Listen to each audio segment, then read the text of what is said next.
বন্ধুরা, আমার চ্যানেলে বিউটিস কিচেন আপনাদের সবাইকে স্বাগত। আজকে আমি আপনাদের রান্না করে দেখো ইলিশ মাছ। পয়লা বৈশাখ মাংস আনলে আমাদের ইলিশ নিয়ে আসছে। তো ইলিশটা অনেক বড়, আমি 4 পিসই রান্না করব, আর 2 পিস ভেজে রেখেছি, ভাজা খাবো। তো এই 4 পিসই রান্না করব। যে আমি রান্নার উপকরণে দেব হচ্ছে সর্ষে বাটা। এই দেখুন আমি শিলে বেটে রেখেছি। এই বাটার ভিতরে সর্ষে, পোস্ত, জিরে, শুকনো লঙ্কা আমি দিয়েছি, একসাথে বেটে নিয়েছি। এই বাটার দিয়ে আমি রান্না করব। ইলিশ মাছ ভেজেছি আমি সেই কড়া, দেখুন পটকাগুলো ভেজে নিয়েছি। সেই তেলের ভিতরে আমি তেল দিয়ে দেবো।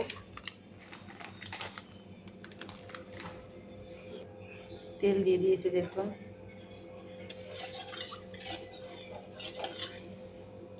আমি দিয়ে দেবো ফোড়ন। তেল গরম হচ্ছে, আমি ফোড়ন দেবো। তেজপাতা, শুকনো লঙ্কা একটা দিয়েছি, দিয়ে দেবো কালো জিরে ফোড়ন। আমি মাছে একটু লবণ হলুদ মাখিয়ে দিয়েছি। আমি এই তেলের পরে দিয়ে দেবো মাছগুলো, একটু হালকা এপিট করে আমি নেবো মাছগুলোকে, যাতে মাছগুলো না ভেঙে যায়।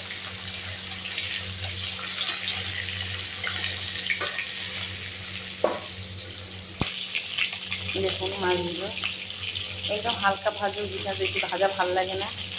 আমি দিয়ে দেবো এবার জল, দিয়ে দেবো মাছে কিন্তু তেল ছেড়ে দিয়েছে। আমি দিয়ে দেবো জল।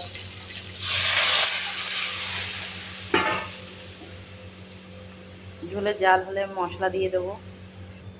আমি হলুদ দিয়েছি লবণ। ঝোলের পরেই দিয়ে দিলাম। ঝোল দেখুন টকবক করে ফোটা শুরু করে দিয়েছে। এবার আমি দিয়ে দেবো মশলাটা। ঝোলে জাল হচ্ছে, এবার আমি এই মশলা দিয়ে দেবো। ঝোলের উপরেই মশলাটা দিয়ে দেবো।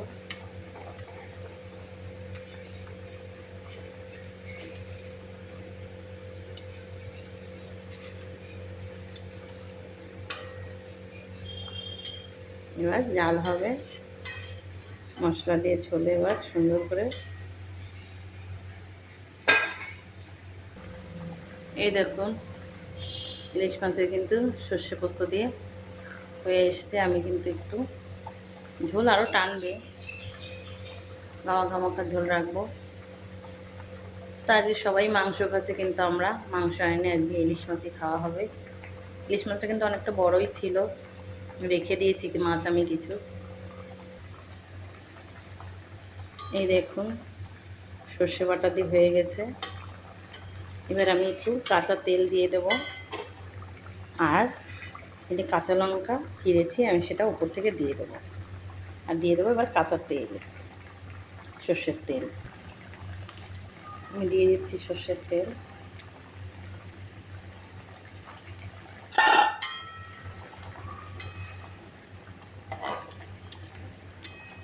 বেশি নাড়া যাবে না, তাহলে মাছগুলো ভেঙে যাবে।